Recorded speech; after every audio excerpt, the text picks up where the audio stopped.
అందరికీ శుభోదయం అండి. ఫ్రెండ్స్, మరి గత కొన్ని రోజులుగా మనం ఏదో ఒక రకంగా శ్వాస గురించి టాపిక్ తీసుకుంటున్నాము. మరి దానికి కేవలం శ్వాస ఎలా పనిచేస్తుంది ఏమిటి అనే కన్నా దాంతో పాటుగా ఇంకా ఎలా ఉంటుంది ముందుకి అనేది తెలుసుకోవడం ఈరోజు. అలాగే లాస్ట్ సెషన్ తర్వాత ఒకళ్ళు అడిగారు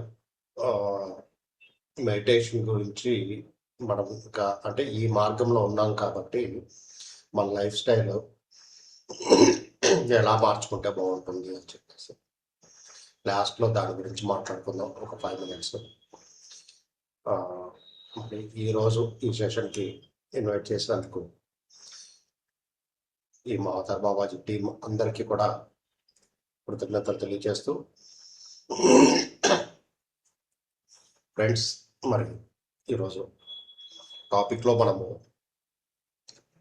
శ్వాసలో ఉన్న శబ్దాన్ని ఎలా ఉంటుంది అనేది మనం తెలుసుకుంటున్నాం. చాలామందికి ఏంటంటే చెప్తూ ఉంటారు కానీ ప్రాక్టికల్గా ఎవరు పట్టించుకోరు పెద్దగా. మరి ఇది ఎప్పుడైనా కానీ వినటం వేరు, తెలుసుకోవటం వేరు, ఆచరణ పెట్టడం వేరు. ఆచరణ లేనప్పుడు మనం ఎన్ని రోజులు చేసినా ఏది చేసినా కానీ ఉపయోగం ఉండదు. అందరిలో మనం కూడా ఒకలాగా ఉంటాం అంతే.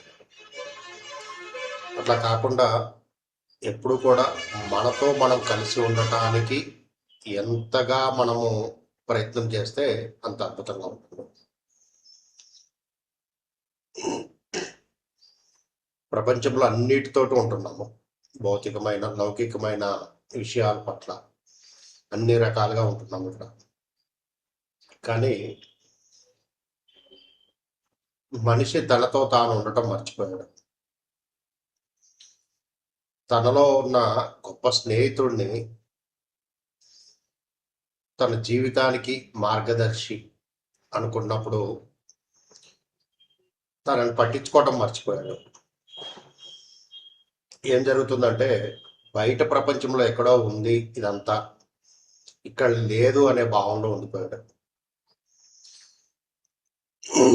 కరోనా పుణ్యమా అని చెప్పేసి ధ్యానం అంటే అందరికీ తెలిసింది. ఆ శ్వాస మీద ధ్యాసే కదండి అని చెప్తున్నారు, మాకు కూడా తెలుసు అని చెప్పేసి చెప్తున్నారు. అలాగే ఎంతోమంది ఈరోజు యూట్యూబ్లో చూస్తే ఒక 10 నిమిషాలు శ్వాసని గమనించండి అని చెప్తున్నారు. మరి గత కొన్ని సంవత్సరాలు అంటే సుమారుగా ఈ ప్రస్థానం 40 సంవత్సరాలు దాటిపోయింది మనం మొదలుపెట్టి. అంటే పిరమిడ్ స్పిరిచువల్ సొసైటీస్ మూవ్మెంట్ బ్రహ్మర్షి పితామహ పత్రిజీ మొదలుపెట్టి 40 సంవత్సరాలు దాటిపోయింది. మరి అటువంటి దాన్ని అందరూ సులభంగా చెప్పేస్తున్నారు మాటలతోటి, కానీ దానిలో ఉన్న గొప్పతనం ఏంటి, ఎలా ఉంటుంది అనేది ఆచరణలో ఎక్కడా కనపడట్లేదు. ఒక రకంగా చెప్పాలి అంటే ధ్యానము అంటే మనం మాత్రమే చేస్తున్నాము, ఇది డౌట్ లేదు. అంటే యోగుల తర్వాత ఎవరైనా భూమి మీద గంటలు గంటల తరబడి ధ్యానం చేస్తున్నారు ఎవరన్నా అంటే అది మనం మాత్రమే చేస్తున్నాము. అది జన్మత మనకి ఇన్కార్నేషన్ తోటి వచ్చిన అదృష్టంగా భావించవచ్చు. దానికి తగినట్టుగా ఇక్కడ మనకి గురువులు లభించటం, ఆ జ్ఞానాన్ని మనం పొందటం. కానీ పొందటం వరకే ఆగిపోతే అక్కడ ఆగిపోతాం. What next? ఎవరన్నా పిల్లలు చదువుతున్నప్పుడు 10th అయిపోయినాక లేకపోతే ఇంటర్ అయిపోయినాకో వాట్ నెక్స్ట్ అని చెప్పేసి అంటారు. నెక్స్ట్ ఏం చదువుతున్నావు, లేకపోతే చదవటం అయిపోతే నెక్స్ట్ ఏంటి అని చెప్పేసి అంటారు. అంటే ఎదుటి వాళ్ళ గురించి మనం నెక్స్ట్ ఏంటి అని చెప్పేసి అంటున్నాము, కానీ మనతో మనం నెక్స్ట్ ఏంటి అని చెప్పేసి అనుకోవట్లేదు. ఎన్ని గమనించుకోవాల్సిన అవసరం ఉంది. ఎందుకంటే మన లోపల ఉన్న అనేక రకాల సెల్స్ ఎలా ఉన్నాయంటే అవి ఎలా పనిచేస్తున్నాయి, అసలు మనం శ్వాసను గమనిస్తున్నప్పుడు అది మనకి ఎలా తెలుస్తుంది అనేది అర్థం చేసుకోవట్లేదు. ఊరికే చెప్పుకుంటూ వెళ్ళిపోతున్నాము, కానీ ఆచరణ చేయట్లేదు. దీనికి ఆచరణ చేయాలి అన్నప్పుడు సరి అయిన శ్వాస విధానం. మనం గుడికి వెళ్తున్నప్పుడు అంటే భగవంతుడు అక్కడ ఉన్నాడు అని చెప్పేసే భావనతో వెళ్తున్నాం. తిరుపతి వెళ్ళినా, ఇంకోటి వెళ్ళినా, ఎక్కడికి వెళ్ళినా ఎంతో ఖర్చు పెట్టుకుంటూ సమయాన్ని వెచ్చిస్తూ ఎంతో శ్రమ కోర్చి మరి అక్కడికి వెళ్తున్నాము. అక్కడ ఇంకొన్ని స్పెషల్ దర్శనాలు ఉన్నాయా, తొందరగా దర్శనం అవుతుందా, లేదా నేను ఇంకా దగ్గరగా చూడొచ్చా, ఇలా రకరకాల కారణాలతో. కానీ ఎటువంటి శ్రమ లేకుండా నీ లోపల ఉన్న భగవంతుడిని నువ్వు తెలుసుకోవచ్చు అనే సత్యాన్ని మనకు తెలుసుకున్నా కానీ మనం దాన్ని ఆచరణలో పెట్టుకోలేకపోతున్నాం. ఒక పూజ చేస్తున్నప్పుడు ఎంత శ్రద్ధగా పూజ చేస్తామో, ఒక నామ సంకీర్తన చేస్తున్నప్పుడు తన్మయత్వంతో ఎంతగా శ్రద్ధగా చేస్తామో,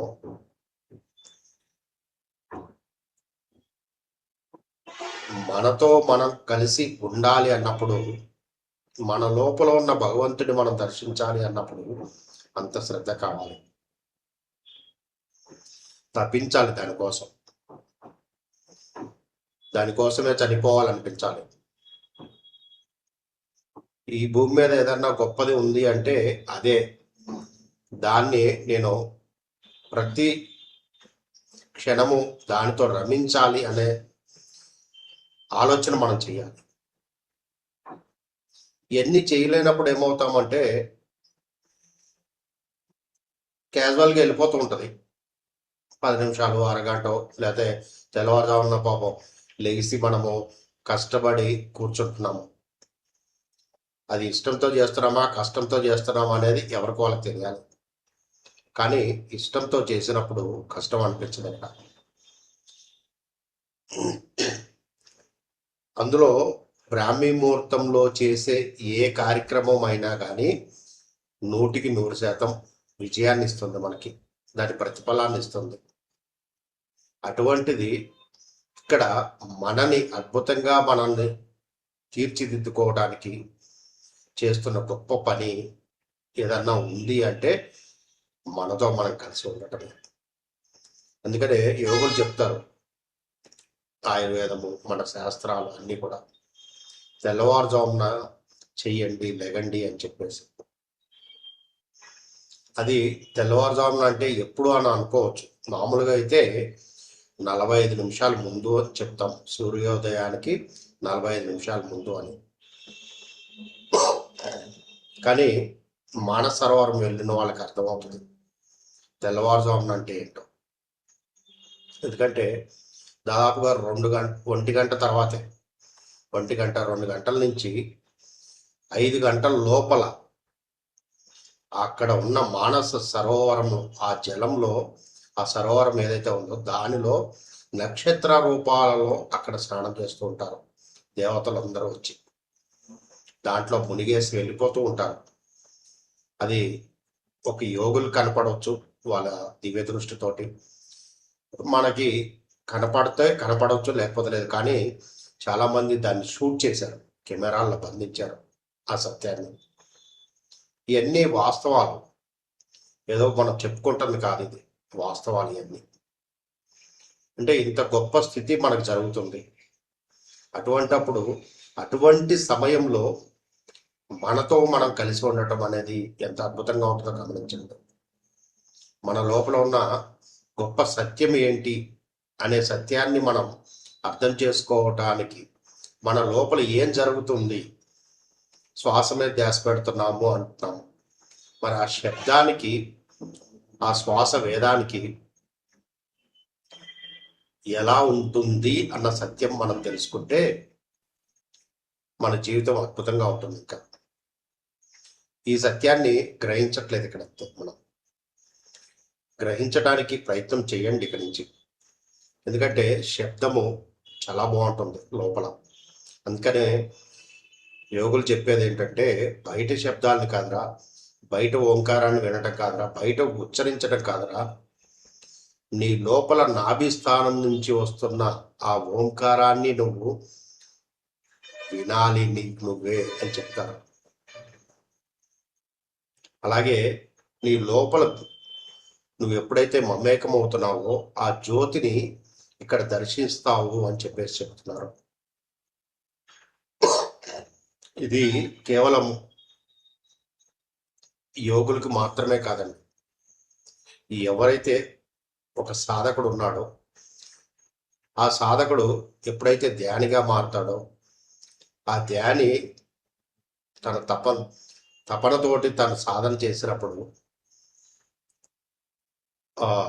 యోగిగా మారతాడు. అంటే కింద ఉన్న మూలాధారం నుంచి 3 చక్రాలు స్వాధిష్టానం మణిపూరకాన్ని దాటుతాడో, అనాథము విశుద్ధకి వెళ్తాడో అతను యోగిగా మారతాడు, ఒక ద్రష్టగా మారతాడు. అప్పుడు తనని తాను దర్శించటం మొదలు పెడతాడు. కింద ఉన్న 3 చక్రాల్లో మనం ఎప్పుడూ కూడా భౌతికమైన విషయాల్ని, ఈ ప్రపంచంలో జరుగుతున్న విషయాల మీద, మన సంపాదనల మీద, మన ఉద్యోగ వ్యాపారాల మీద, సమాజము, కుటుంబ వ్యవస్థలు, ఇటువంటి వాటి మీద మాత్రమే దృష్టిని పెడుతున్నాము. కావాలి అవి కూడా, కానీ ఎప్పుడు అక్కడే ఆగిపోకూడదు. దాని తర్వాత ఏంటి, వాట్ నెక్స్ట్, మళ్ళీ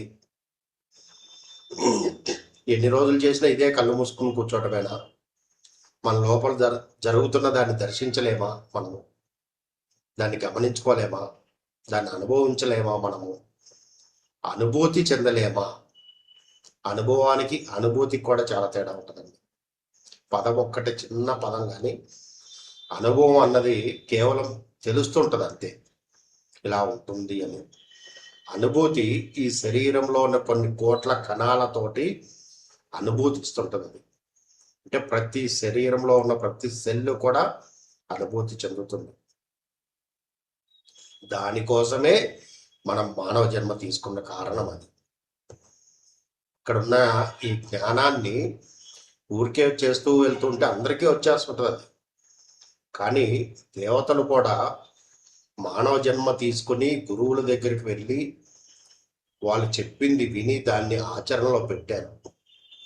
మనందరికీ తెలిసిందే, కృష్ణుడు, రాముడు, ఆంజనేయుడు, ఇట్లా మనం అందరం ఎంతో మందిని చూసాం మీన్స్ ఆ పురాణాల నుంచి మనం తెలుసుకున్నాం వాళ్ళ గురించి.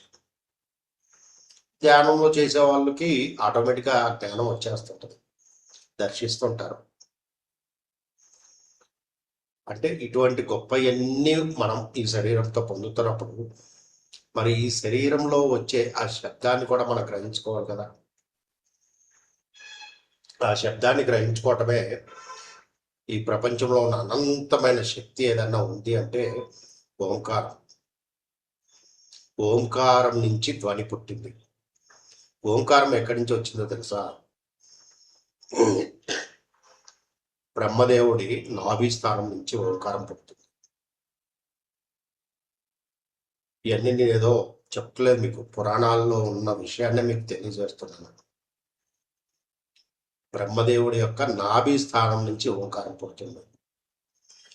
అంటే ఆ ఓంకారం, అందుకనే నాభి స్థానంలో ఓంకారం వినాలి అనే కారణం అదే. ఆ శబ్దం నుంచే మనకి ఇవన్నీ కూడా లభించాయి. మనిషికి సంకల్పం, ఒక సంకల్పం చేసుకుంటే ఆ సంకల్పం నుంచి స్పష్టమైన విజయాన్ని ఇస్తుంటుంది ఆ సంకల్పం. మరి ఆ సంకల్పానికి తగిన విధంగా మనము ఎలా చేసుకోవాలి, ఎలా వినాలి అన్నీ అని అవగాహన తెచ్చుకోవాలి. ఎందుకంటే ఎంత గాఢంగా తీవ్రంగా మనం దానిని దర్శిస్తామో, అంటే తప్పిస్తామో మన లోపల, అప్పుడు మనకు అది దొరికి తీరుతుంది. ఈ భూమి మీద ఇంతటి గొప్ప పరిశోధన ఎక్కడన్నా జరిగింది అంటే సంకల్పం మీద కేవలం మన దగ్గర మాత్రమే జరిగింది. అంటే భారతదేశంలో మాత్రమే జరిగింది. దానికి అంటే అన్ని పరిశోధనలు చేశారు నిజంగా ఈ శబ్దం ఎక్కడి నుంచి వస్తుంది అని. సూర్యుడి నుంచి ఓంకారం వినిపిస్తుంది. ఇది మనకి నాసా వాళ్ళు తెలియచేశారు శబ్దం వస్తుంది అని. ఆ శబ్దాన్ని ఉచ్చరించినప్పుడు దానిలో ఉన్న శక్తి ఏంటో నాసా పరిశోధన చేసింది. అంటే ఇవన్నీ ఎక్కడి నుంచి వస్తున్నాయి? మన లోపల నుంచే వస్తున్నాయి. అంటే ఇటువంటివన్నీ కూడా ఎంత అద్భుతమైన విషయాలు. ఈ అద్భుతమైన విషయాలని మనము చాలా మంది అనుకుంటుంటారు, ఏదో పిట్ట కథలు చెప్తున్నారు, మాకు పిట్ట కథలు చెప్పకండి, లేకపోతే వీధులు వెంట పల్లెటూరులో తిరుగుతుంటారు హరిదాసులు, కల్పిత కథలు కల్పించి కథలను చెప్తూ ఉంటారు. ఇటువంటి కాదండి ఇవన్నీ. ఎందుకంటే మన అఖండ భారతావనిలో ఏదన్నా అద్భుతమైన విషయం దాగి ఉంది అంటే ఇదే. ఎందుకంటే మన దగ్గర ఉన్న అద్భుతమైన విషయం రామాయణము, మహాభారతము, భాగవతము, 4 వేదాలు, ఇవన్నీ కూడా మనకి తెలిసినవి అయ్యండి. ఎన్నో ఆ విషయాలన్నిటిని మనం తెలుసుకుంటున్నాం. 18 పురాణాలు ఉన్నాయి. మరి ఇటువంటి గొప్ప విషయాలన్నీ కూడా అక్కడి నుంచి వచ్చినాయి. వాళ్ళు ఎంతో శ్రమ కోర్చి వాటిని అద్భుతంగా తీసుకొచ్చారు ప్రపంచంలో. అంటే ఈ భూమి మీద ఉన్న మానవుడికి దాన్ని అద్భుతంగా అందించారు. ఎలా జీవించాలి అని మనం ఏది తీసుకున్నా సరే దానిలోంచి జ్ఞానాన్ని తీసుకుంటే మన జీవితానికి అది ఉపయోగపడుతుంది. భగవద్గీతలో ప్రతి ఒక్క అధ్యాయము కూడా మానవుడు ఎలా జీవించాలి అనేదే ఉంటుంది. ఎలా జీవిస్తే అతను అద్భుతంగా జీవిస్తాడు, ఈ భూమి మీదకి వచ్చిన పనిని అద్భుతంగా సాకారం చేసుకుంటాడు అని చెప్పేసి ఉంటుంది. ఆయుర్వేదం ఉంటుంది, మన వేదాలు చెప్తున్నాయి. హనుమాన్ చాలీసా ఎంతో మంది చదువుతారు. శనివారం వచ్చిందంటే హనుమాన్ చాలీసా, మంగళవారం వచ్చిందంటే హనుమాన్ చాలీసా చదువుతారు గుడికి వెళ్ళి. హనుమాన్ చాలీసాని 40 రోజులు పారాయణ చేస్తే హనుమాన్ చాలీసాలోంచి వ్యక్తిత్వ వికాసము, పర్సనాలిటీ డెవలప్మెంట్ అనేది ఉద్భవిస్తుంది. ఆంజనేయుడి యొక్క ఆ హనుమాన్ చాలీసా నుంచి అద్భుతమైన విషయాల్ని మనకు అందిస్తున్నారు. అంటే ఇవన్నీ కూడా మనకి ఎక్కడో లేవండి, ఇవన్నీ కూడా మన లోపలే ఉన్నాయి. ఇటువంటి గొప్ప విషయాలనే మనము మన సాధన ద్వారా తెలుసుకుంటున్నాము. దీన్ని మొన్న గమనించుకున్నా నేను. ఎందుకంటే మనకి ఎంతో సులభంగా వస్తుంది జ్ఞానం. చాలా సింపుల్గా తీసుకొచ్చి మన చేతిలో పెట్టేశారు పత్రికారు. శ్వాస మీద ధ్యాస అని చెప్పేసి ఒక అనామకుడు, అంటే ఏమీ తెలియని వాడి దగ్గర నుంచి ఒక పెద్దవాడి వరకు, మనం అనుకునేవాళ్ళం పెద్దవాళ్ళ వరకు ప్రతి గడపకి ఆ జ్ఞానాన్ని అందించేశారు సింపుల్గా. మరి ఇటువంటి గొప్ప జ్ఞానము ఎక్కడి నుంచి వస్తుంది? ఆ వచ్చిన జ్ఞానం మన పురాణాల నుంచి వచ్చినాయే కదా, మన వేదాల నుంచి వచ్చినాయే కదా. ఇవన్నీ ఎక్కడున్నాయి అంటే లాహిర్ మాస్ ఆయన ఒక మాట చెప్తారు, బయట ఎక్కడో వెతకండిరా, అవన్నీ కూడా నీ లోపలే ఉన్నాయి, అక్కడ వెతుకు అని చెప్పేసి చెప్తారు. అవన్నీ నువ్వు అక్కడ వెతికినప్పుడు నీకు అవి లభిస్తుంది, ఆ జ్ఞానము లభిస్తుంది అని. ఎలా వెతకాలి స్వామి అని చెప్పి శిష్యుడు అడుగుతాడు. అంటే ఎప్పుడైతే ఆయన క్రియాయోగం చేశారో, మా అవతార్ బాబాజీ నుంచి వచ్చిన క్రియాయోగాన్ని ఆచరించారు ఆయన. నువ్వు క్రియని చేసినప్పుడు నీకు ఏ జ్ఞానం కావాలో ఆ జ్ఞానాన్ని, అంటే ఒక రామాయణం గురించి నువ్వు తెలుసుకోవాలి అనుకున్నప్పుడు ఆ రాముడు ఎవరైతే దాన్ని రచించారో ఆ రామాయణాన్ని, వారిని ఆహ్వానించుకో, వారికి నమస్కారం చేసుకో, ఆ జ్ఞానాన్ని నాకు కావాలి, అది తెలుసుకోవాలనుకుంటున్నాను అని చెప్పేసి వారిని ప్రార్థించు అని చెప్తారు. ఆ సంకల్పాన్ని వారికి ఇవ్వు అంటారు. నువ్వు ఇచ్చినప్పుడు నువ్వు ఆ క్రియ చేసే టైంలో నీకు ఆ జ్ఞానాన్ని వాళ్ళు అలవోకగా అందిస్తారు. నువ్వు దానికోసం ఏమీ చేయాల్సిన అవసరం లేదు అని చెప్పేసి చెప్తారు. ఎందుకంటే ప్రతిరోజు రాత్రిపూట ఆయన భగవద్గీత తెలియచేసేవాళ్ళు ఆ శిష్యులకి. ఆయన ఎప్పుడూ ఏ గ్రంథాన్ని చదివిన దాఖలాలు కనపడలేదు అక్కడ వాళ్ళకి. మరి ఇటువంటి జ్ఞానాన్ని మీరు ఎలా అందిస్తున్నారంటే ఈ విధంగా చెప్తారనమాట. బూజు పట్టిన పుస్తకాల్లో ఏమీ లేవురా గ్రంథాల్లో, ఆ జ్ఞానం అంతా నీ దగ్గరే ఉంది. ఈ శరీర మాధ్యమంగా ఆ జ్ఞానాన్ని నువ్వు పొందగలవు అని చెప్తారు.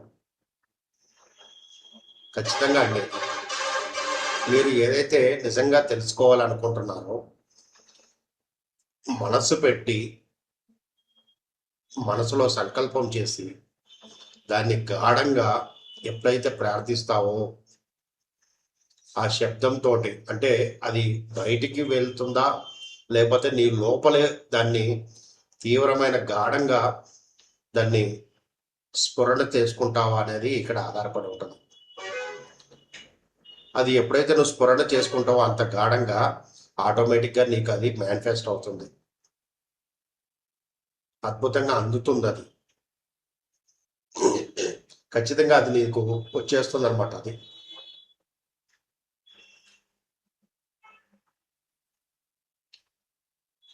ఇక్కడ మనం తెలుసుకోవాల్సిన ఇంకొక విషయం ఉంది. మనల్ని మనతో మనం రమించటం అనమాట.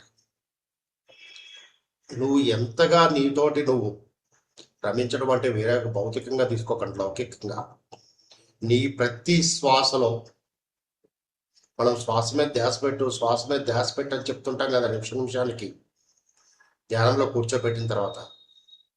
సహజమైన శ్వాసను గమనించండి అని చెప్తున్నాం కదా. ఆ శ్వాస యొక్క వేదాన్ని, దానిలోంచి వచ్చే ఆ శబ్దాన్ని గ్రహించాలి. అంటే దానికి చేసుకోవాల్సింది గతంలో చెప్పాను నేను, ప్రాణాయామం. ఎవరైతే ప్రాణాయామం చేస్తారో వాళ్ళకి ఖచ్చితంగా శ్వాస యొక్క క్లియరెన్స్ ఉంటుంది. శ్వాస అంటే ఏమిటో అర్థమవుతుంది. చేసే సింపుల్ 3-4 దాంట్లో నాడీ శోధన, కపాలభాతి, అనులోమం విలోమం, ఇట్లా ఒక 3-4 చేసుకుంటే చాలు. దానికోసం గంటలు చేయక్కర్లేదు. పొద్దున ఒక 15 నిమిషాలు, సాయంత్రం ఒక 15 నిమిషాలు చేసుకున్నా నీకు శ్వాస క్లియరెన్స్ ఏంటో తెలుస్తుంది. అది క్లియర్ అయిపోతుంది. దానికి ఉన్న అడ్డంకులు తొలగి అసలు శ్వాస అంటే ఏంటో అర్థమవుతుంది. ఆ శ్వాసతో కలిసి నువ్వు రమించాలి. చాలా మంది వాకింగ్కి వెళ్తున్నాం,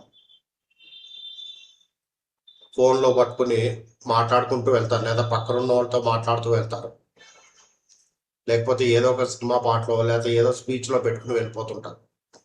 వాళ్ళు ఎందుకు వాకింగ్ చేస్తున్నారో వాళ్ళకే తెలియదు.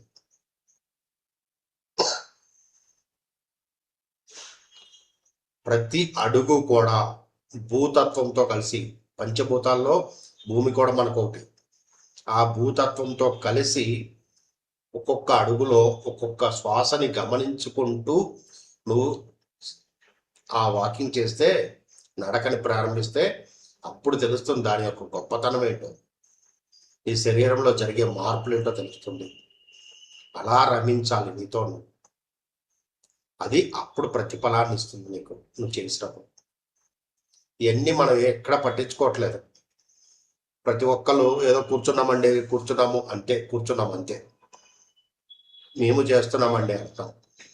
కానీ ఈ లోపల ఉండే ఏది కూడా మనం పట్టించుకోవట్లేదు, ఏం జరుగుతుంది అనేది.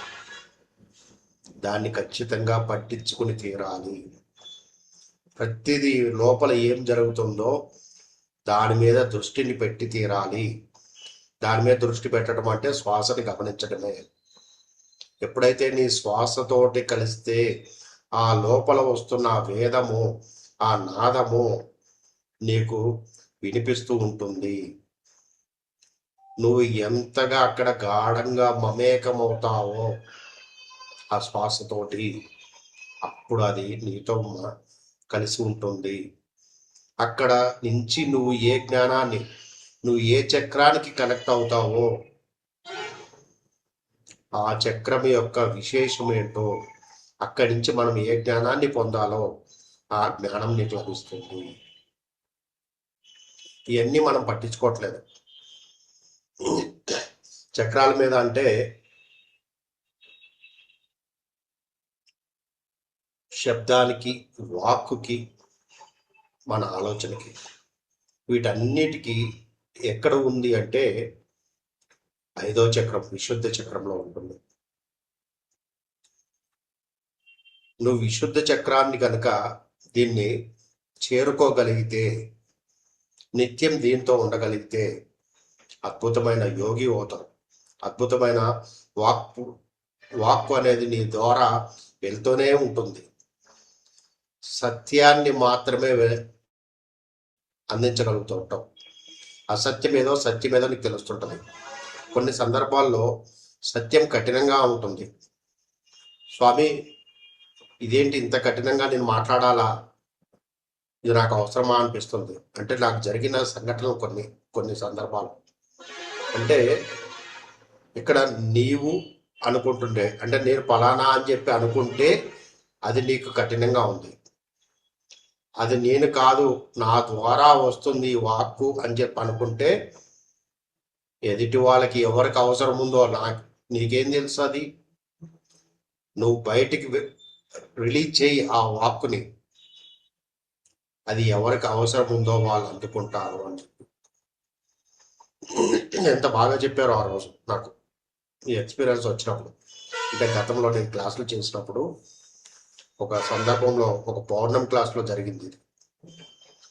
ఆ పదాలని చెప్పాలంటే నాకు కూడా కొంచెం సంశయించాను నేను. అరే, ఎందుకు ఇంత కఠినంగా మనం ఇలా చెప్పాలా అని చెప్పి.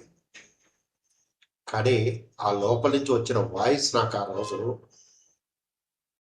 నీకు ఎందుకు మధ్యలో, నువ్వు నాకు అప్పచెప్పేశావు, నీకు సంబంధం లేదు, ఇది నేను అనుకుంటున్నావా, నువ్వు ఇక్కడే ఉన్నావు, నేను కాదు భగవంతుడి ద్వారా నాకు వస్తుంది, నేను మధ్యంలో నేను ఒక మధ్యగా ఉన్నాను అని చెప్పేసి అనుకుంటున్నావా, అప్పుడు నీకు సంబంధం లేదు ఇది అని చెప్పేసి. ఎందుకంటే నేను కొంచెం భయపడ్డాను కూడా అక్కడ ఆ రోజు ఆ సందర్భంలో, ఎవరన్నా ఏమన్నా అంటారము అని చెప్పేసి. కానీ తర్వాత జరిగిన సంఘటన నిజంగా చాలా అద్భుతంగా అనిపించింది. ఆ క్లాస్ అయిపోయినాక వాళ్ళందరూ కూడా చాలా హ్యాపీగా ఫీల్ అయ్యారు ఆ రోజున. అంటే మన ప్రమేయం లేదు ఇక్కడ, మనం కలిసి ఉండటం వరకే. అందుకే సరౌండర్నెస్ అన్నాం ఇక్కడ. ఆ శబ్దానికి, ఆ శ్వాసకి మనం ఎప్పుడైతే సరౌండర్ అవుతున్నామో నీ ప్రమేయం లేకుండా నీకు అందిస్తుంది, నీ ద్వారా అందిస్తుంది ఆ జ్ఞానము. ఎంతసేపు నేను అనుకుంటే చాలా మంది ఉన్నారు ప్రవచనకర్తలు, చెప్తూనే ఉంటారు. అది కాదు ఇక్కడ. అందుకని పత్రికారు కూడా మీరు గమనించారు, అరగంట లేదంటే 40 నిమిషాలు మాత్రమే క్లాస్ చెప్పారు. గంటలు ఎప్పుడు చెప్పలేదు మనకి. ఎందుకు అంటే ఆ చెప్పిన దానిని వాళ్ళు గట్టిగా పట్టుకొని ఆచరించాలి అని. చాలా తక్కువ సందర్భాల్లో మాత్రమే ఎక్కువసేపు చెప్పారు. కానీ ధ్యాన మహాయాగంలో కానీ ఎక్కడైనా కార్యక్రమాల్లో కానీ అరగంట నుంచి 40-45 నిమిషాల నుంచి ఏ రోజు చెప్పలేదు. ఎందుకంటే ఈ రోజు విన్నది వీడు మళ్ళీ దాన్ని ఆచరణలో పెట్టాలి అని చెప్పేసి, అప్పుడే దానికి వాల్యూ ఉంటుంది. అరే, మళ్ళీ గురువు గారు వచ్చేసరికి మనం దీన్ని ఆచరించుకోవాలి, గురువుగారు వచ్చేసరికి మళ్ళీ దీన్ని మనము ఆచరించుకోవాలి అని చెప్పి. నెక్స్ట్ మళ్ళీ ఎప్పుడు వస్తారా గురువుగారు, మళ్ళీ వారు ఏం చెప్తారా అని చెప్పేసి మనం సిద్ధంగా ఉండటానికి. సో ఫ్రెండ్స్, మరి ఇవన్నీ కూడా ఇట్లా ఉంటాయి మనకి. ఎందుకంటే మనకున్న ఈ సృష్టి స్థితి లయలు ఇవన్నీ కూడా మన లోపలే ఉన్నాయి. మనమే సృష్టించుకుంటున్నాము, ఆ స్థితిని మనమే పొందుతున్నాము, దానితో లయమయ్యేది మనమే. మరి ఇవన్నీ కూడా మన లోపలే ఉన్న వాటిని వదిలేసి ఎక్కడికి పరిగెత్తుతున్నామో అర్థం చేసుకోండి. ఎటు పరిగెత్తుతున్నాము? చాలా మంది ఊరికే అలా అలా ఉంటుందండి, ఇలా ఎందుకు ఉంటుంది, ఇలా ఎందుకు జరగట్లేదు అని చెప్పేసి అనుకుంటారు. అన్నీ జరుగుతున్నాయి, కానీ దానికి సహనం లేదు ఇక్కడ మనకి.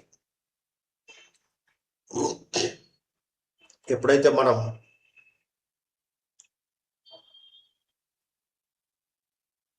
మన లోపలే అమృతం ఉంది అని చెప్పేసి అనుకుంటామో, మనం అమృత పుత్రులము అని చెప్పేసి మనం అనుకుంటామో, అవన్నీ మనకు లభిస్తాయి. అవి ఎప్పుడైతే మనం అనుకోవట్లేదో, భావించట్లేదో, అప్పుడు మనకి ఇవన్నీ ఏమీ లభించవు. ఇవన్నీ మనకి లభించాలి అంటే మనతో మనం ఒక 3 విషయాలు తెలుసుకుందాం ఇక్కడ. నేను ఇది మొన్న రాసుకున్నాను ఈ 3 విషయాలు. తనను తాను మరిచిపోవడం, తనని తాను మరిచిపోవటం. ఎలా అంటే ఆ మాయలోంచి, ఎప్పుడు మనం మాయలోనే బతుకుతున్నాము. ఆ మాయలో ఉన్నంత కాలము అలాగే ఉండిపోతాం. ఆ మాయ నుంచి విడిపడాలి. తనని తాను మరిచిపోయి ఆ మాయలోంచి బయటికి రావాలి. రెండోది, తన లోపల తాను వెతుక్కోవటం. తన లోపల ఎక్కడా కూడా తనని తాను వెతుక్కోవట్లేదు. అంటే మనం ఇందాక చెప్పుకున్నట్టుగా విచారణ చేసుకోవట్లేదు. అంటే నేనేంటి, నేను ఎందుకు వచ్చాను, ఎందుకు జన్మ తీసుకున్నాను, ఏం తెలుసుకోవాలి, ఏమి సాధించాలి ఈ భూమి మీద, ఎటువంటి దాన్ని పొందాలి అనే విచారణ చేసుకోవట్లేదు ఇక్కడ. ఆ విచారణ ఎప్పుడైతే చేసుకుంటావో నీవేంటో నీకు అర్థమవుతుంది. ఆ అర్థం చేసుకోవటంలో మనం వెనకబడిపోతున్నామేమో గమనించుకోండి ఒకసారి. దాన్నే తత్వ విచారణ అంటారు. అది మీరు ఎంత బాగా చేసుకోగలిగితే అంత బాగా ఉంటుంది. ఎలా చేసుకోవాలి? ఒక లాంగ్ బ్రీత్ తీసుకోండి. ఎడమ వైపు నుంచి, చంద్రనాడి నుంచి ఒక లాంగ్ బ్రీత్ తీసుకోండి. తీసుకుని ఒక 5-6 సార్లు తీసుకున్న తర్వాత ముందు మీ శ్వాస క్రమబద్ధీకరిస్తుంది, అంటే నార్మల్ స్థితికి వస్తుంది. అప్పుడు మళ్ళీ తీసుకోండి. తీసుకుని ఈ ప్రశ్నను వేసుకోండి. నేను ఈ ప్రశ్నను సంధిస్తున్నాను, నాకు జవాబు కావాలి.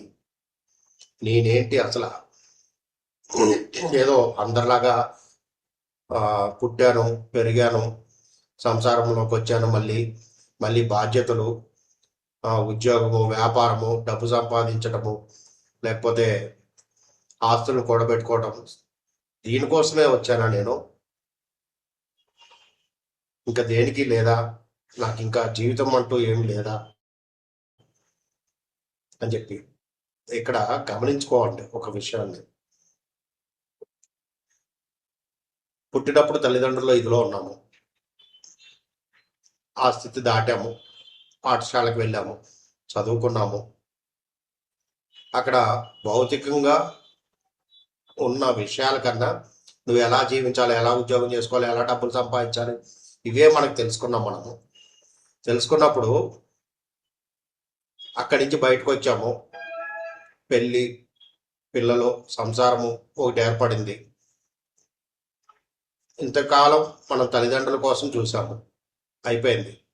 ఇక్కడికి వచ్చేసరికి ఇంకో బాధ్యత వచ్చింది. భార్య, తనని బాగా చూసుకోవాలి, తన కోసం నేను బాగా చెయ్యాలి. లేకపోతే భార్య అనుకుంటది, నా భర్త నేను బాగా చూసుకోవాలి అని చెప్పేసి. తర్వాత పిల్లలు, బాధ్యతలు పెరిగినాయి. అరే నా పిల్లల్ని నేను బాగా చూసుకోవాలి, బాగా చదివించాలి, నాకన్నా బాగా ప్రయోజకులు చేయాలి, వాళ్ళు బాగా సంపాదించాలి, మంచి పేరు తెచ్చుకోవాలి. ఇలా అంటే ఇక్కడ భార్య అయిపోయింది, భర్త అయిపోయారు, పిల్లలు వచ్చారు. వాళ్ళ బాధ్యతలు మళ్ళీ తర్వాత వాళ్ళకి బాధ్యతలు వచ్చినాయి. వాళ్ళ బాధ్యతలు వచ్చినప్పుడన్నా మీరు తప్పించుకున్నారా? తప్పించుకోవట్లేదు. మళ్ళీ వాళ్ళకి సేవ చేయడానికి, వాళ్ళ పిల్లలకి సేవ చేయడానికి మళ్ళీ మీరు సిద్ధపడుతున్నారు ఇక్కడ. అంటే బాధ్యత కదండి, చెయ్యాలి కదా మనం అంటారు. ఎక్కడి వరకు నీ బాధ్యత? బాధ్యత బాధ్యత బాధ్యత అనుకుని నువ్వు ఎక్కడి వరకు వెళ్తున్నావు? మరి నిన్ను నువ్వు ఎప్పుడు తెలుసుకుంటావు? ఇక్కడ విచారణ చేయాలి. ఇన్ని రోజులు తల్లిదండ్రులు అయిపోయారు, వాళ్ళు మన జీవితంలో ఇంకా ఉన్నారు, జరుగుతున్నారు. ఓకే, తల్లిదండ్రులు మనకి జన్మనిచ్చారు, బాధ్యత. తర్వాత సంసారము వచ్చింది, వాళ్ళకి బాధ్యత. వాళ్ళని బాగా చూసుకోవాలి, వాళ్ళని చేయాలి, వాళ్ళకి మంచి పొజిషన్ ఇవ్వాలి అని అయిపోయింది. వాళ్ళకు ఒక బాధ్యత వచ్చింది. వాళ్ళకి బాధ్యత వచ్చిన తర్వాత వాళ్ళని కూడా నువ్వే చూడాలి.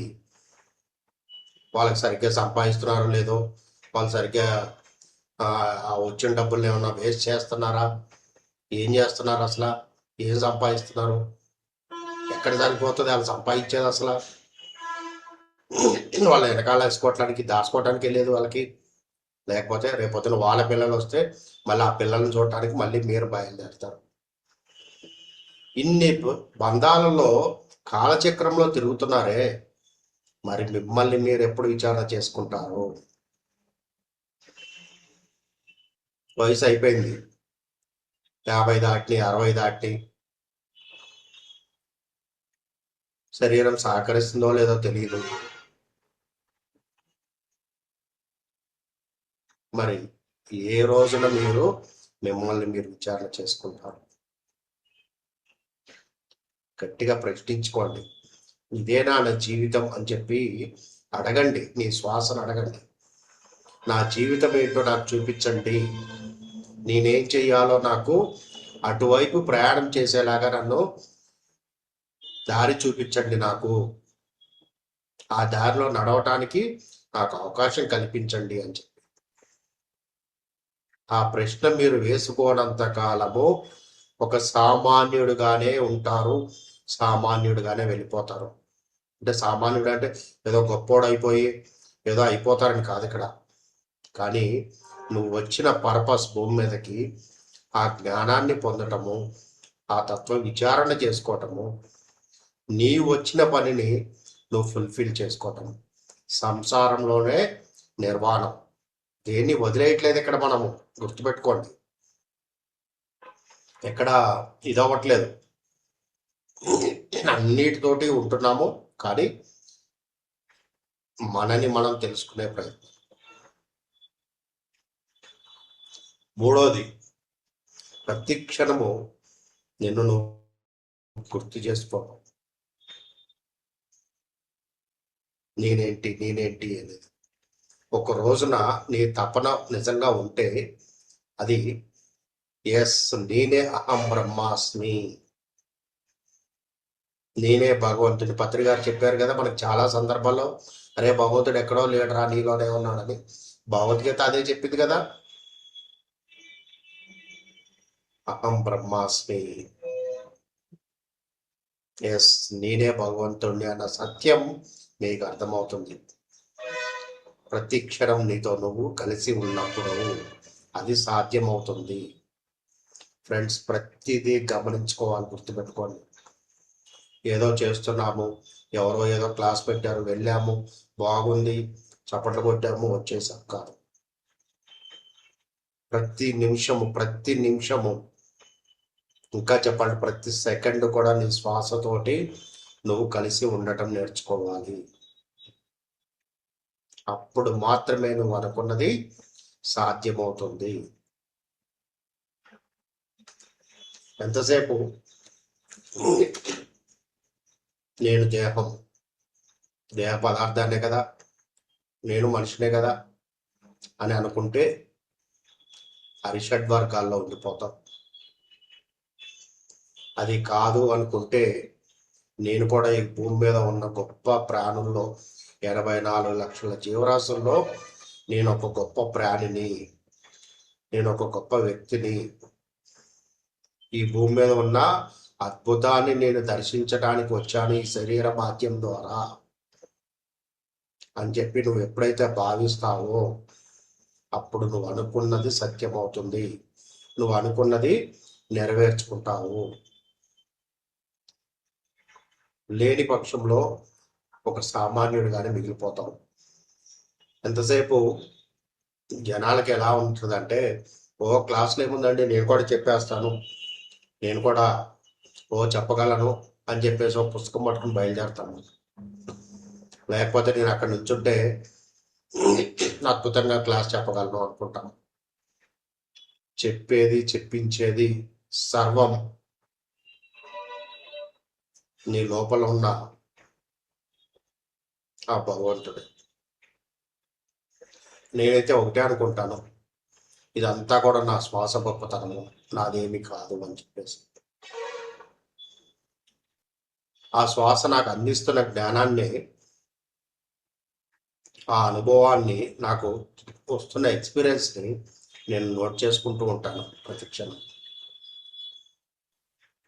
నాకు వచ్చేదాన్ని ఏం తెలియచేయాలి, ఈరోజు ఈ క్లాస్కి వెళ్తున్నాను అంటే నా ద్వారా ఏం తెలియాలి వాళ్ళకి, నా ద్వారా ఏ జ్ఞానాన్ని అందించాలి అని చెప్పేసి నేను ఆలోచిస్తాను. ఆ ఆలోచనే అద్భుతంగా ఉంటుంది. శబ్దం యొక్క గొప్పతనం ఇంకోటి ఉంది. ఇక్కడ ఉపయోగాత్మక కథ అందరూ చదివే ఉంటారు. ఒకవేళ ఎవరన్నా చదవకపోతే ఖచ్చితంగా చదవండి. ఎందుకంటే ప్రతి ధ్యానికి, ఎవరైతే నిజంగా నేను ధ్యాని అవ్వాలి అనుకుంటున్నారో వాళ్ళకు ఒక బేసిక్ బుక్ అనమాట అది.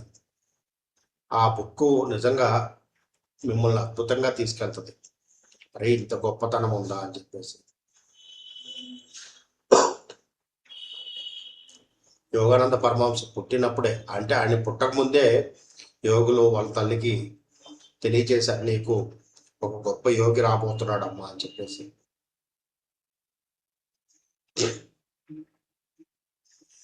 వారు చిన్నతనంలో ఉన్నప్పుడు వాళ్ళ అక్క ఆయన ఒక చెట్టు కింద కూర్చుంటారు ఇంటి ముందు.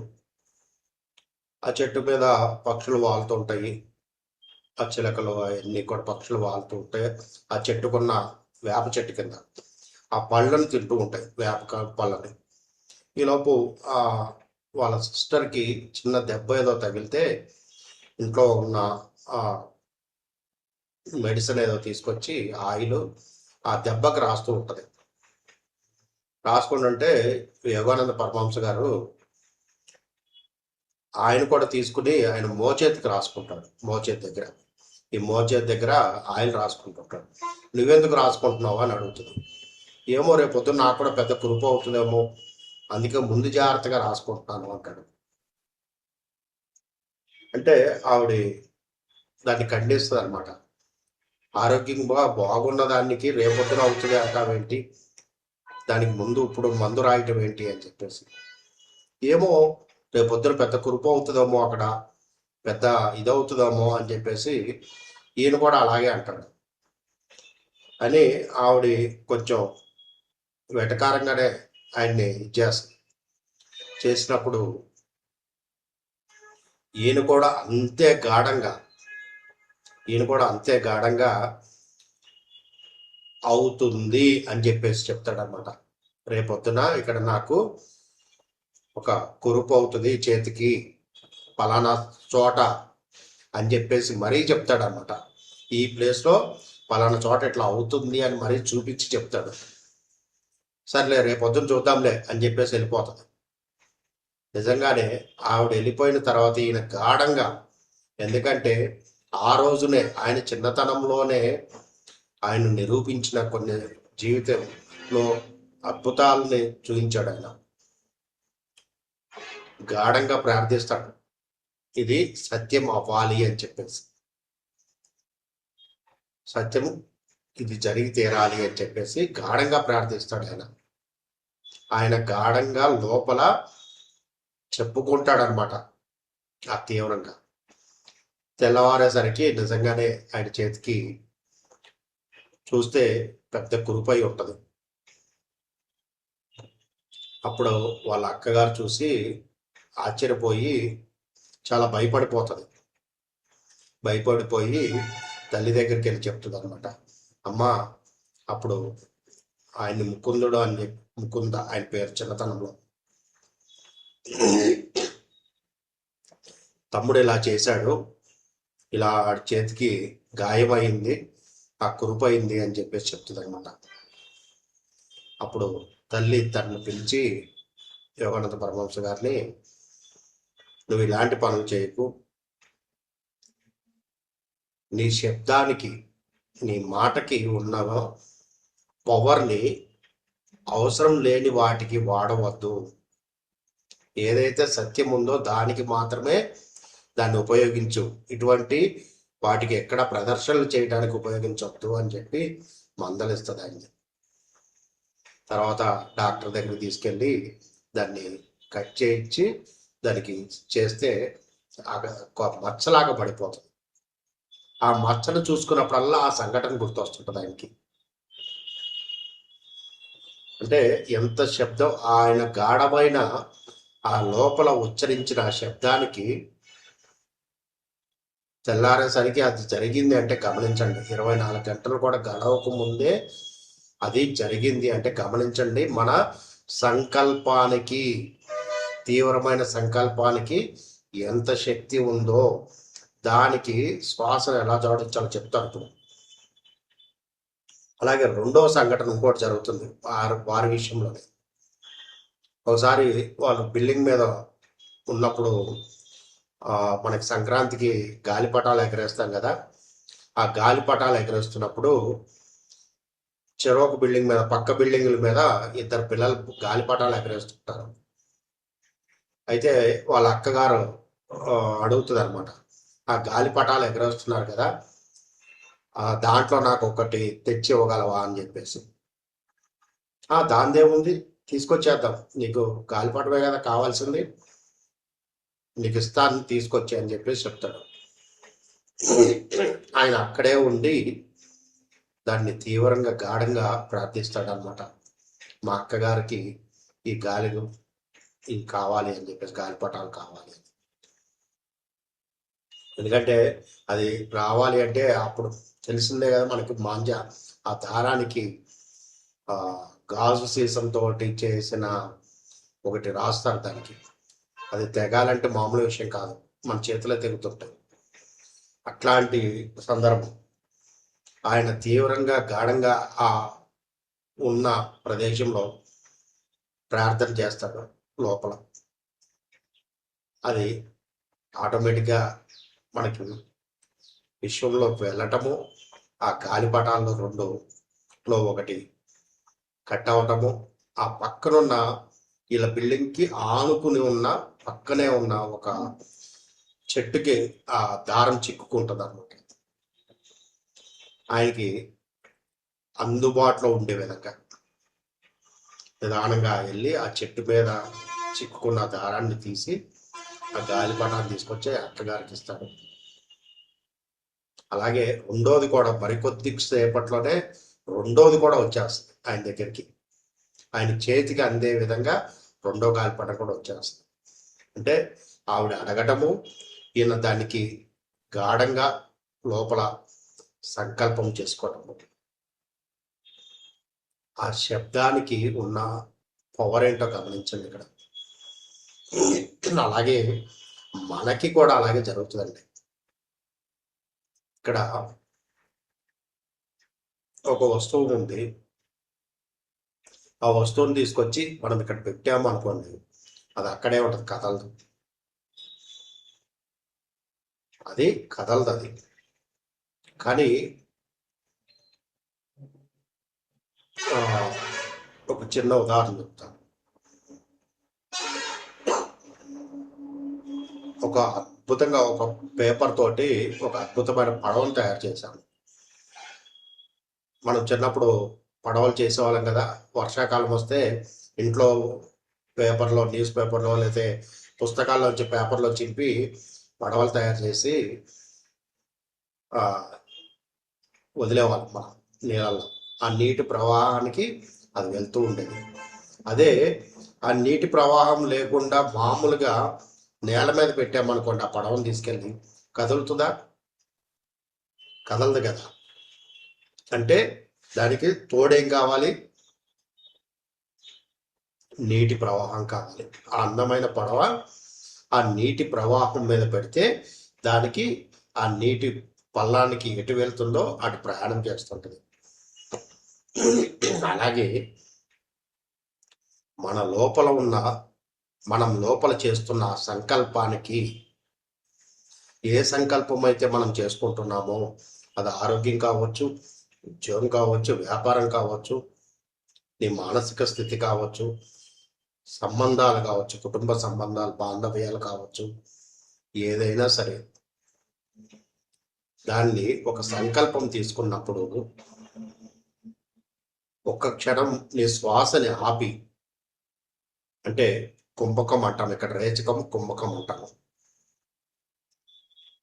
ఎడమ ముక్కు ద్వారా మీ సంకల్పాన్ని చేసుకుని అక్కడ ఒక్క క్షణం పాటు కొన్ని సెకండ్ల పాటు ఆపి దాన్ని నిదానంగా నీ శ్వాసతోటి కలిపి వదలాలి. ఆ చేసుకున్న సంకల్పాన్ని మీ శ్వాసతోటి కలిపి మళ్ళీ వదిలేయాలి బయటికి. అప్పుడు అది నెరవేరుతుంది. పుట్టిగా మీరు సంకల్పం చేసుకున్నామండి, గట్టిగా కళ్ళు మూసేసుకుని సంకల్పం చేసేసుకున్నాము అంటే అవ్వదని.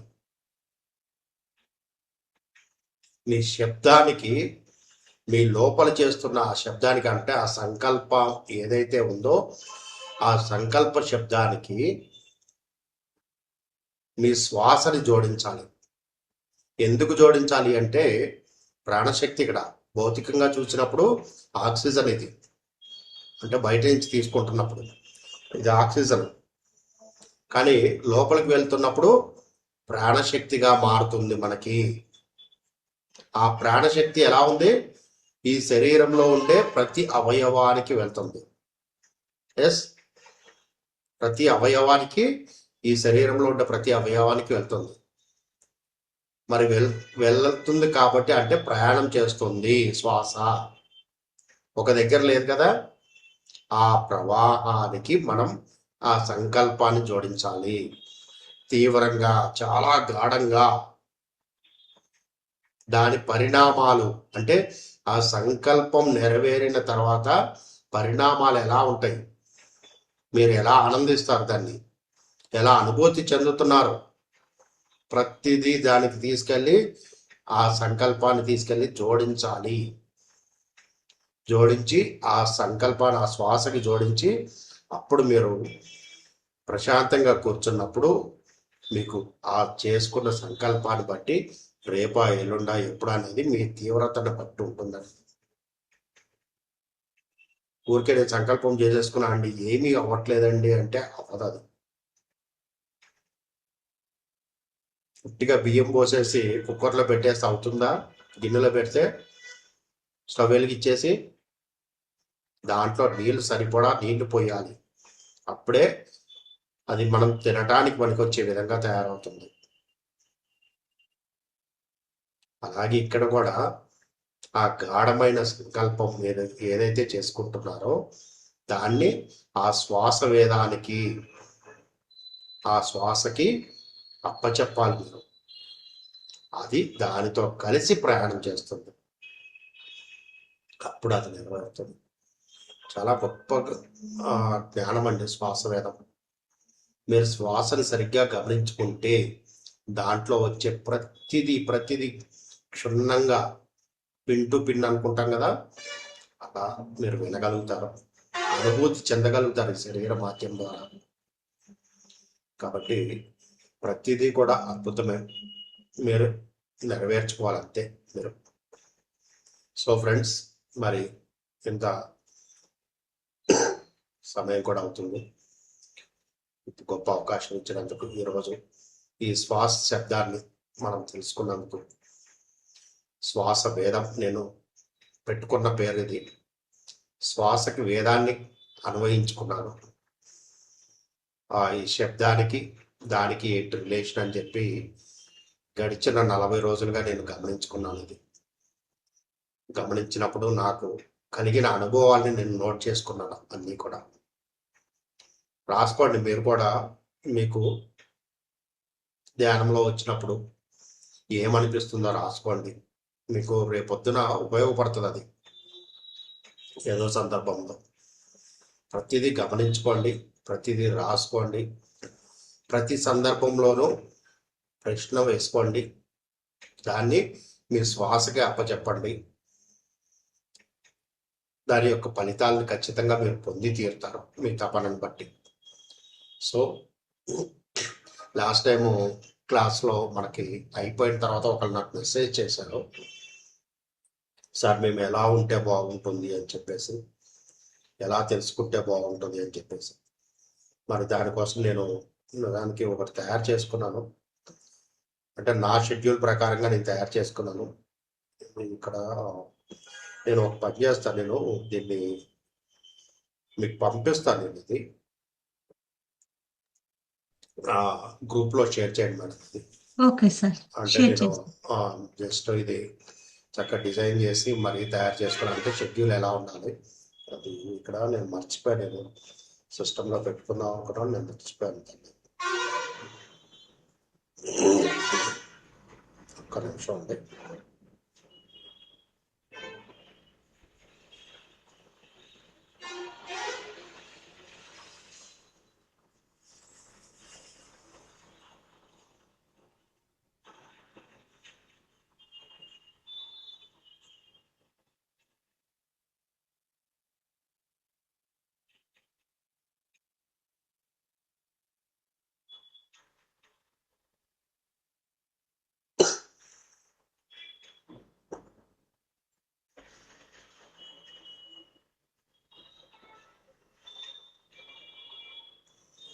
యాక్చువల్గా నేను సిస్టంలో పెట్టుకునేది నాకు చూపిద్దాం అనుకున్నాను, మర్చిపోయాను. అనేది మీకు షేర్ చేస్తాను, వీలైతే అందరికి షేర్ చేయండి.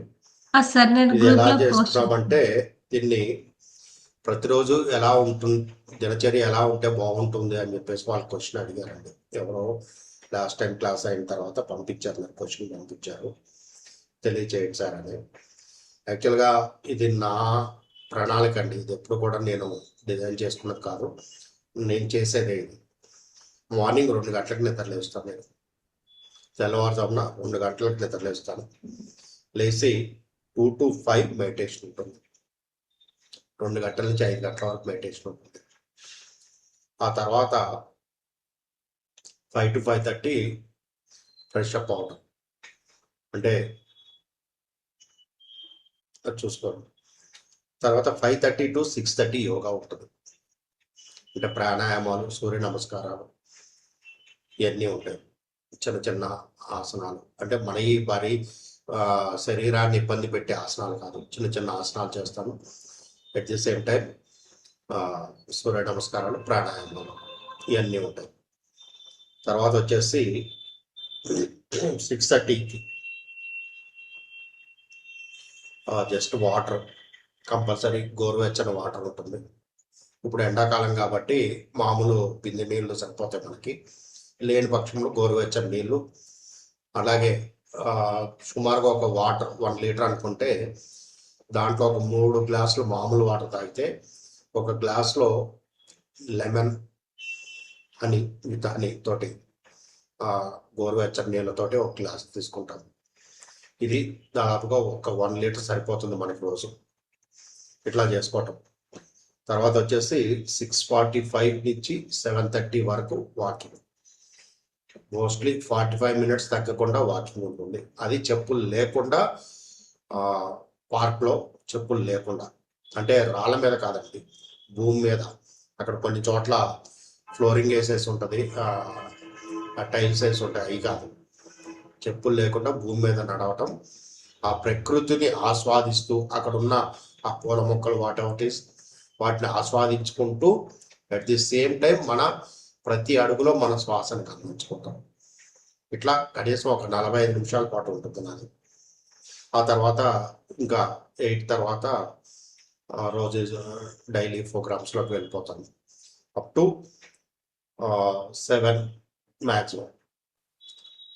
తర్వాత ఇంటికి వచ్చి మళ్ళీ ఫ్రెష్ అయ్యి 9కి లేదా 10కి ఖచ్చితంగా ఒక 1 అవర్ మెడిటేషన్ ఉంటుంది. 9 to 10 ఒక 1 అవర్ మెడిటేషన్ ఉంటుంది. మళ్ళీ ఓన్లీ శ్వాస మీద ధ్యాస, ఇంకేం లేదు. వీలైతే అవసరం అనుకుంటే మ్యూజిక్ పెట్టుకుంటారు, లేకపోతే ప్లెయిన్ వితౌట్ మ్యూజిక్ తోటి పెట్టుకుంటారు. తర్వాత 10 to 2 యోగ నిద్ర. యోగ నిద్రలో ఒక 2 నిమిషాలు చెప్తాను మీకు. కింద పడుకుంటే నేల మీద చాపేసుకొని వితౌట్ పిల్లోతో పడుకుని కనీసము ఒక హాఫ్ అన్ అవర్ నుంచి 40 మినిట్స్ కనుక మీ శరీరంతో మీరు మాట్లాడుకోగలిగితే, అంటే మనకి యోగాలో ఈ ఆసనాలన్నీ చేసినాక శవాసనం అంటారు, అందరికి తెలిసే అవుతుంది. ఆ విధంగా పడుకోవటం, చేతులు రెండు ఆకాశం వైపు పెట్టుకుంటూ సైడ్లో పెట్టుకుని శరీరంతో మాట్లాడుకోవటం. తల భాగం నుంచి కాళ్ళ వరకు ప్రతి పార్ట్ మనకు తెలిసినవి ఉన్నాయి కదా భౌతికంగా, ప్రతి దానిని స్పర్శిస్తూ తలుచుకుంటూ దానికి కృతజ్ఞత తెలియజేసుకోవటం. నన్ను సంపూర్ణ ఆరోగ్యంగా ఉంచినందుకు, చక్కటి ఎనర్జీని ఇస్తున్నందుకు, నా రోజువారీ కార్యక్రమాల్లో నాకు ఎంతో ఉత్సాహాన్ని కల్పిస్తూ ఆరోగ్యంగా ఉంచినందుకు, ఇలా ప్రతి సందర్భంలో మీకు ఏది అనిపిస్తే అది అక్కడ శరీరంలో ఉండే ప్రతి అణువుకి, ప్రతి కణానికి, ఈ దేహ పదార్థంలో ఉండే మన తల దగ్గర నుంచి చెవుల దగ్గర నుంచి కళ్ళ దగ్గర నుంచి ప్రతి భాగానికి ఎప్పుడైతే మీరు కృతజ్ఞత తెలియజేసుకుంటూ దాన్ని విశ్రాంతి స్థితిలోకి తీసుకువెళ్తారో అది యోగ నిద్ర అవుతుంది. అట్లా చేసినాక ఒక హాఫ్ అన్ అవర్ 40 మినిట్స్ వరకు చేయొచ్చు. మీరు హ్యాపీగా ప్రాక్టీస్ చేస్తుంటే మీకు అలవాటు అవుతుంది. చేసిన తర్వాత మీరు పైన పడుకున్నా మీ ఇష్టం, ఎక్కడ పడుకున్నా ఇక అది ఓకే. ఖచ్చితంగా టెన్షన్గా మీరు ఏ టైం అయితే పెట్టుకున్నారో మళ్ళీ ఆ టైంకి మీరు లెక్కగలుగుతారు. కొన్ని రోజులు అలారం పెట్టుకుని మీరు ఇచ్చేసుకున్న తర్వాత అలారం లేకుండానే మీరు లెక్కగలుగుతారు ఆ టైంకి. ఇంకా చెప్పాలంటే ఒక 15 నిమిషాలు ముందే లేస్తారు. సో శరీరానికి ముందు ప్రాధాన్యత, ఎందుకంటే శరీరం లేకపోతే మనం ఏం చేయలేం కాబట్టి. ఇవన్నీ అనుభవించాలి, అనుభూతి చెందాలి అంటే శరీరం కావాలి.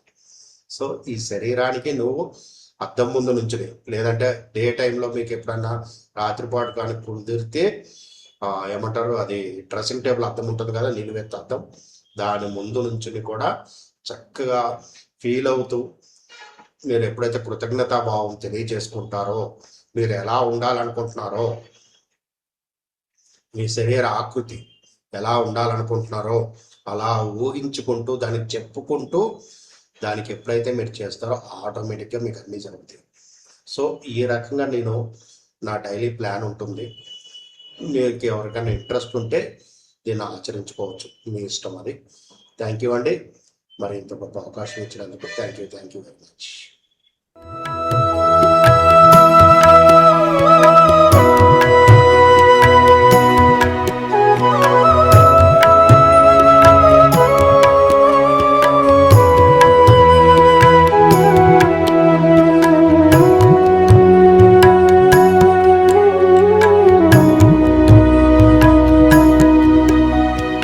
Oh